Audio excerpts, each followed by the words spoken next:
राहुल गांधींच्या वडिलांचे वडील आले तरी संविधान मात्र बदलणार नाही. संविधानाबाबत बोलताना रामदास आठवलेंनी वक्तव्य केलं. लोकसभा निवडणुकीत खोटा प्रचार करण्यात आला असं आठवलेंनी म्हटलंय. समाजात फूट पाडण्याची काँग्रेसची रणनीती असल्याचंही या दरम्यान रामदास आठवलेंनी.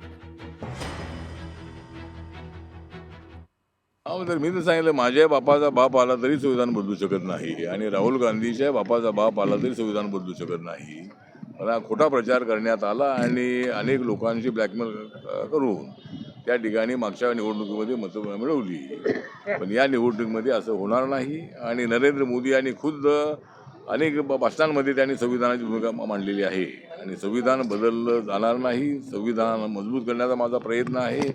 मी ओबीसी असल्यामुळं माझ्या पाठीमागे हे लोक लागलेले आहेत अशी भूमिका त्यांनी मांडलेली आहे आणि ओबीसीमध्ये फूट पाडणं, शेड्यूल कास्टमध्ये फूट पाडणं, ट्रायबलमध्ये फूट पाडणं अशा पद्धतीची रणनीती या लोकांची आहे. लोकशाही मराठी ऐका, पहा, जागरूक रहा.